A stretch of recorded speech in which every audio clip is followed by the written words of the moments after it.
Shalom Jemaat yang terkasih, kembali lagi dalam renungan hari ini. Dan renungan hari ini berjudul Siap Ujian. Saya akan bacakan dalam Yakobus 1 ayat kedua dan ketiga yang berbunyi demikian. Saudara-saudaraku, anggaplah sebagai suatu kebahagiaan apabila kamu jatuh ke dalam berbagai-bagai pencobaan. Sebab kamu tahu bahwa ujian terhadap imanmu itu menghasilkan ketekunan. Saudara yang terkasih, siap gak sih kita menghadapi ujian? Bisa dibilang semua orang kalau ngomongin ujian gak akan pernah siap. Sepinter apapun murid saat di kelas, kalau ngomong ada ujian pasti juga ada nervous-nervousnya. Tetapi saat kita sudah mempersiapkan diri untuk ujian, di situ kita tahu kapasitas kita. Dan kita akhirnya akan bisa tahu mana yang saya takut beneran atau mana yang sebenarnya saya hanya nervous sebagai manusia. Tahu kapasitas kita itu juga diketahui oleh Tuhan kita. Tuhan kita tahu kapasitas kita. Tuhan tahu bagaimana kita mampu dan sanggup. Tapi syaratnya satu, sesuai dengan ajarannya. Yang jadi problem masalah kan itu, kita menghadapi ujian tetapi bukan dengan cara dan jalan Tuhan. Bagaimana kita supaya tahu tidak jatuh ke dalam berbagai cobaan dengan ujian yang menghasilkan ketekunan seperti apa yang Tuhan ajarkan? Jawabannya simple. Ketahuilah firman-Nya. Dan saudara tahu tidak, yang sulit dalam kita itu mengetahui firman Tuhan adalah menjalaninya, menghidupi firman Tuhan untuk hari-hari kita. Tahu ya, menjalani belum tentu, karena tidak mudah.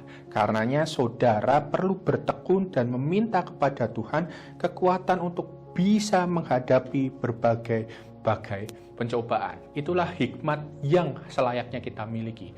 Kita punya pengetahuan, kita punya hikmat, dan akhirnya menjadi iman untuk menjalani hidup-hidup kita sehari. Sehingga kita akan bisa bilang siap ujian, dan Tuhan kita yang melihat kita, yang menjalani hidup kita yang mungkin dalam permasalahan, akan bisa diam dan tersenyum melihat bagaimana kita menjalani seperti apa yang Tuhan kehendaki.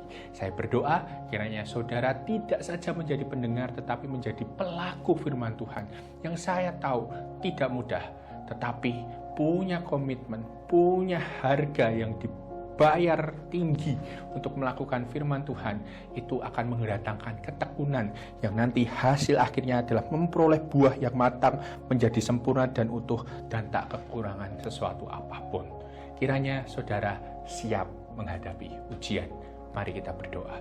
Tuhan, kami berdoa untuk jemaat kami ya Tuhan, untuk saudara-saudara kami yang melihat ini. Kiranya ujian hidup yang datang, mungkin saat ini ada sedang corona yang sedang naik tinggi sekali, tidak membuat kami malah menggerutu kepada Tuhan atau malah membuat kami marah kepada Tuhan, tetapi kami menjadi punya hikmat untuk menjalani firman Tuhan, untuk berserah kepada Tuhan, dan juga punya hati yang bersukacita mengucap syukur bahwa Tuhan masih pelihara kami. Kami mau serahkan sepenuhnya proteksi kami ke dalam tangan-Mu, dan kekuatan untuk setiap kami boleh menjalani ini hanya oleh karena kuasa Tuhan dan juga bimbingan dan juga penyertaan Tuhan. Kiranya Roh Kudus ya Tuhan senantiasa melingkupi hati kami dan memberikan sukacita untuk kami boleh mengucap syukur. Di dalam nama Tuhan Yesus Kristus, kuatkan kami untuk menghadapi ujian. Amin. Tuhan memberkati.